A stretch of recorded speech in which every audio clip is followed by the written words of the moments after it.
Demetri vs Shawn is one of the more interesting versus battle topics that I've come across in the community.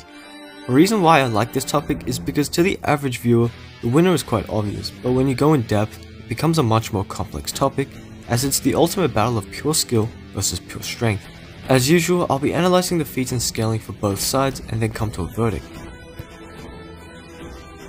In Season 3, Shawn was portrayed to be a dominant physical force as he was able to ragdoll Robbie during the first fight, even making him scream in pain from his punches. It's even more impressive when you consider that Shawn was likely holding back as he tells Robbie it was only a warm-up. During the first fight, Robbie should still be on the same level as he was in Season 2, which should at least scale Shawn to Miguel's feat of breaking the railing, calculated at 63 kilojoules.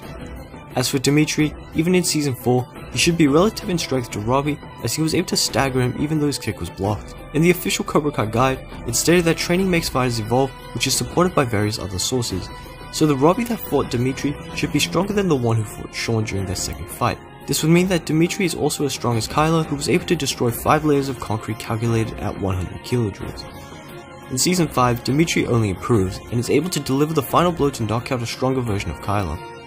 Therefore, since Demetri scales to stronger opponents who have performed better feats, contrary to popular opinion, Demetri takes strength.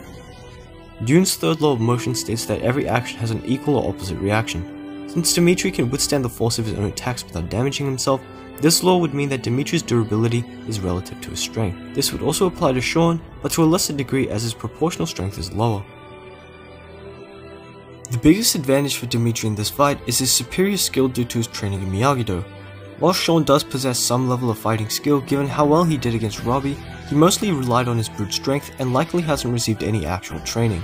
In Season 4, after gaining some confidence, Demetri was able to fight on par with Season 4 Robbie, who should be much better than he was in Season 3 when he was able to gain the upper hand on Shawn during their second fight. Demetri has only since improved from Season 4, thus widening the already large gap in skill even further. Shawn's lack of skill is presented as even a Season 2 level Robbie was able to block and counter his attacks, and since Demetri somewhat scales to Season 4 Robbie, skill would easily go to Demetri. With 4 seasons of training, Demetri is easily the more skilled fighter. On top of having greater versatility, it also doesn't help that Demetri's entire style is about defending and counterattacking, while Shawn is simply an untrained aggressor who only pushes forward aggressively. Shawn's best chance in this fight is by relying on his physical prowess, which still won't be of much use as Demetri scales to stronger opponents such as Season 4 Robbie. I know there are many people who bring up how things would be different in a street fight, but I think this is just a case of Demetri being underrated as he has already been involved in several street fights, even being able to take on multiple opponents by Season 5. Therefore, since Demetri scales to both stronger and more skilled opponents as well as Shawn being an untrained fighter, Demetri would get the victory.